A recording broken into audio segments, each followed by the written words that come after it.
What's up everyone, welcome back again. तो आज हम लोग पढ़ाई करने जा रहे हैं क्रिटिकल एंगल और टोटल इंटरनल रिफ्लेक्शन के बारे में। तो अभी तक का हम लोग समझे हैं कि जब भी ray of light denser medium to rare medium जाता है वो बेंड करता है अवे फ्रॉम द नॉर्मल। तो देखो ये चीज को ध्यान में रखना। लाइट जब भी डेंसर टू रेयर जाता है तो फिर क्या हो जाता है, बेंड कर जाता है अवे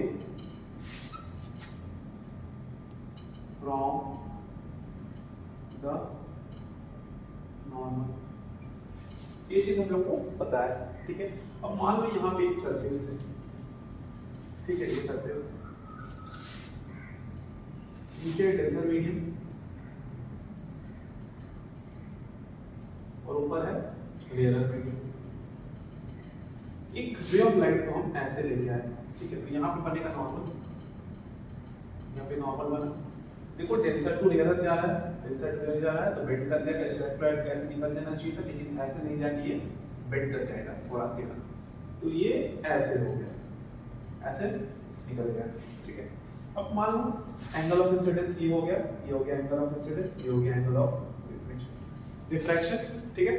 अब एक बात बताओ, अब एंगल ऑफ इंसिडेंस को हम थोड़ा सा और बढ़ा दिए। अब रे ऑफ लाइट हम लेके आए ऐसे, तो यहाँ पे फिर से नॉर्मल बना, ठीक है। ये रे ऑफ लाइट तो ऐसे निकल जाना चाहिए था, लेकिन ये और बेंड हो गया ऐसे।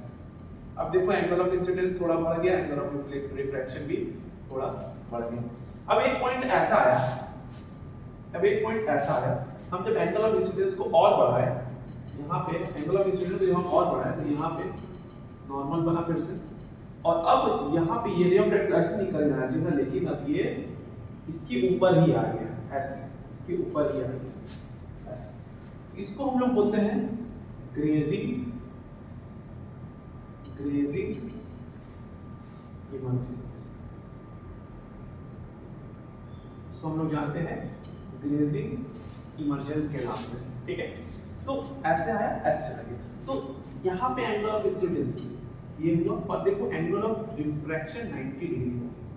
तो ऐसा एंगल ऑफ इंसिडेंस, देखो ऐसा एंगल ऑफ इंसिडेंस जिसमें एंगल ऑफ रिफ्रैक्शन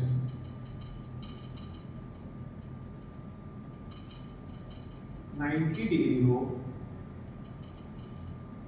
उसको हम लोग बोलते हैं, उसको हम लोग क्या बोलते हैं,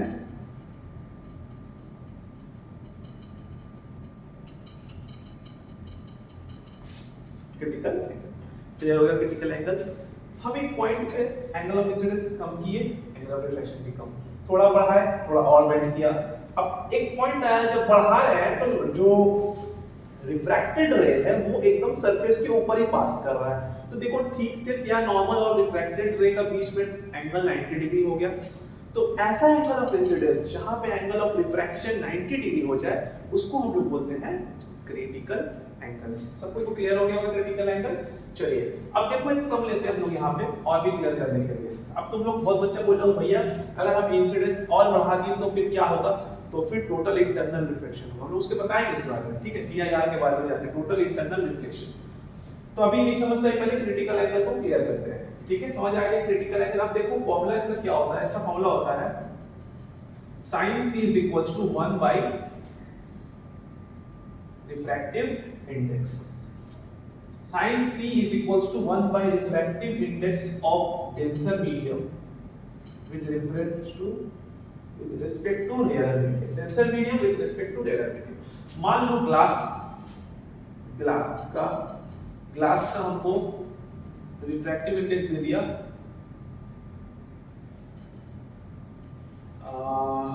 1.5, मतलब कि तुम्हारा हो जाएगा 2/3 ना, 1.5 3/2, ठीक है, 3/2।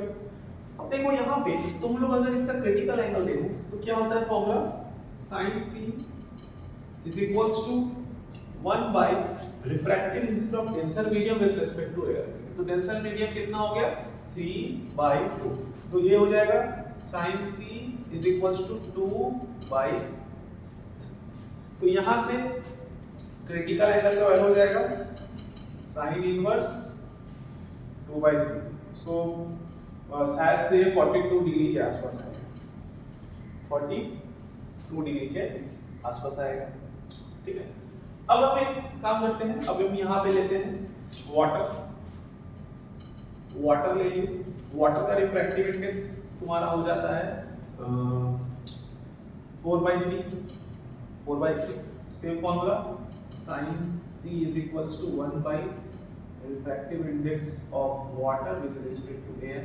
तो यहाँ से sin c का वैल्यू हो जाएगा 1/4/3, तो यहाँ से sin c हो गया 3/4, तो यहाँ से तुम्हारा sin इनवर्स, यहाँ से सॉरी क्रिटिकल एंगल का वैल्यू sin इनवर्स हमारा हो गया 49 डिग्री आएगा, अप्रोक्सीमेटली 49 डिग्री, अप्रोक्सीमेटली 49 डिग्री। तो देखो एक चीज हमको यहां समझ में आ रहा है कि रिफ्रैक्टिव इंडेक्स जितना कम हो रहा है, देखो अच्छे से देखना 3/2 था, ठीक है, और यहाँ पे तुम्हारा हो जाएगा, देखो 4/3 मतलब क्या होता है, 4/3 मतलब डिवाइड करेंगे 1 डेसिमल 1 हो गया और यहाँ डेसिमल लगा 0 1.3 आ रहा है। तो देखो इसका रिफ्रैक्टिव इंडेक्स है 1.3 और इसका रिफ्रैक्टिव इंडेक्स है 1.5। देखो इसका रिफ्रैक्टिव इंडेक्स ज्यादा हुआ तो क्रिटिकल एंगल देखो कम हो गया, ठीक है, अब इसका रिफ्रैक्टिव इंडेक्स कम हो गया तो क्रिटिकल एंगल ज्यादा हो गया। तो हमको समझ में आ गया कि क्रिटिकल एंगल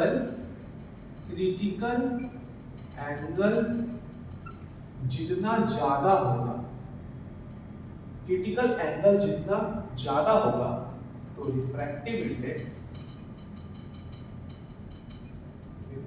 इंडेक्स उतना ही कम होगा।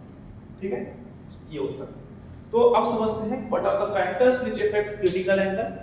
देखो what are the factors which affect critical angle, rough करते हैं इसको, बेटा कॉपी कर लो फटाफट, कॉपी कर लो, रफ करते हैं।